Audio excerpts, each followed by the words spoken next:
she finds herself in what Spivak has called a catachrestic space, a realm in which an object is wrenched from its pre-assigned definitions, suddenly taking on a new meaning or no meaning at all.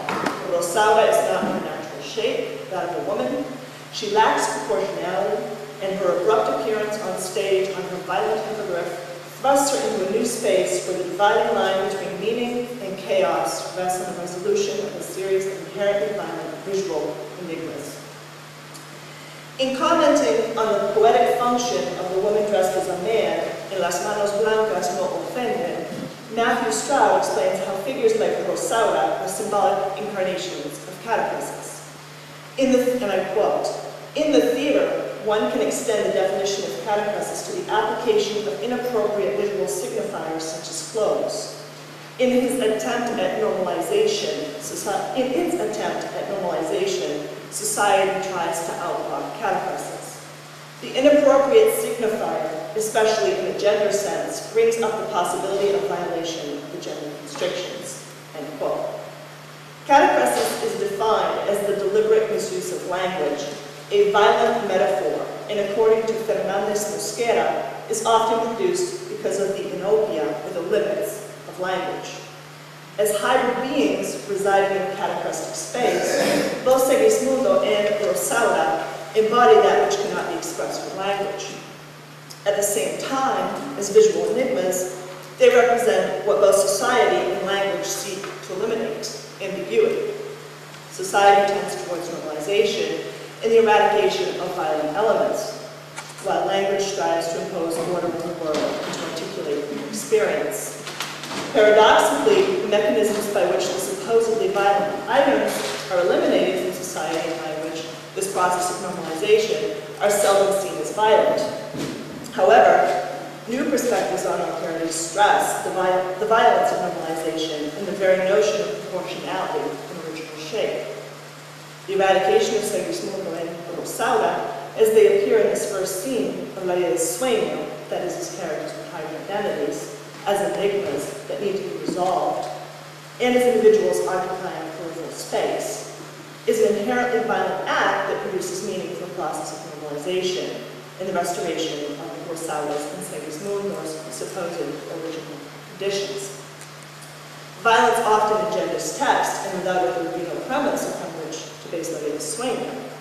The Rosaura is a self-proclaimed enigma, and in the final verses of Act 1, she says to Clotaldo, "Si dijera más no sé, con qué respeto te miro, con qué afecto te venero, con qué estimación te asisto, que no me atrevo a decirte que es este exterior vestido, enigma, pues no es de quien parece." Like an enigma, Rosaura exhibits an incomprehensible mixture of opposed qualities. She's a visual puzzle that does not quite make sense, a mystery that needs to be solved. Even though she is supposedly a man, Segismundo cannot stop looking at her. And I quote, "Con cada vez que te veo, nueva admiración me das, y cuando te miro más, aún más mirarte deseo." Segismundo's gaze reflects his thirst for knowledge and his desire to unravel the visual enigma that has been set before him. Like his female counterpart, he occupies the space of a subaltern, finds himself in a catachrestic space, and is systematically presented as an enigma. He is a prince who is a prisoner. He is a man who is treated like an animal, un hombre fiero.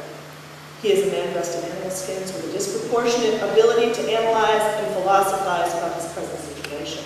Segismundo es a vivo cadáver, un esqueleto vivo, un animado muerto. Segismundo and Rosaura are enigmatic beings who incarnate a series of irreconcilable opposites. The need to resolve these ambiguities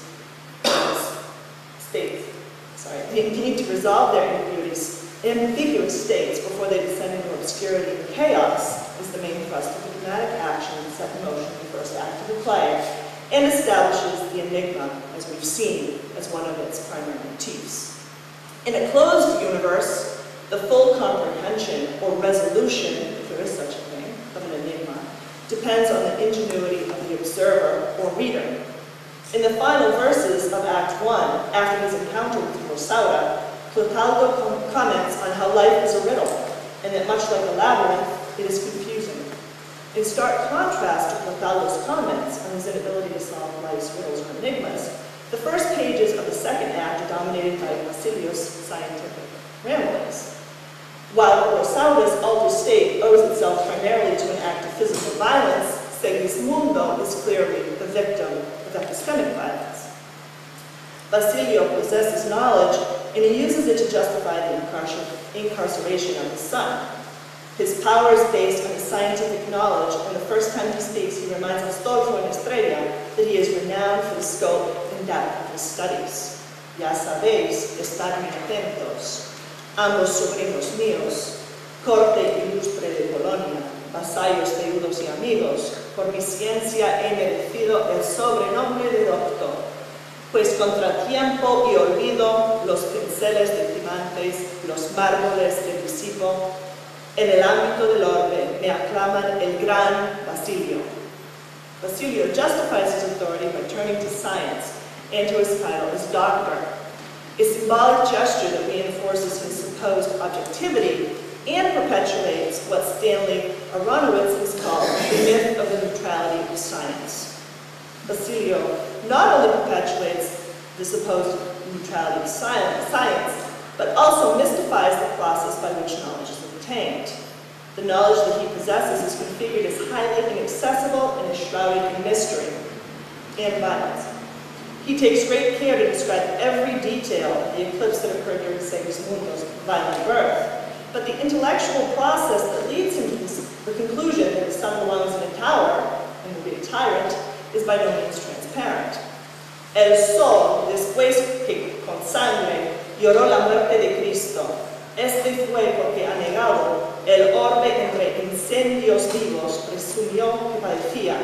El último parasismo, los cielos se oscurecieron, temblaron los edificios, llovieron piedras las nubes, corrieron sangre los ríos. In many ways, Basilio's speech mirrors the actions of the first act of the play. Much like Rosauda, Segismundo, and Clothaldo, while witnessing his son's birth, Basilio is presented with an enigmatic situation, a riddle that he must decipher. However, unlike the aforementioned characters, he arrives at conclusions quickly. He is a decisive king. How else can a king be? And he feels that he must protect his kingdom from a prince whose destiny is to turn on his people.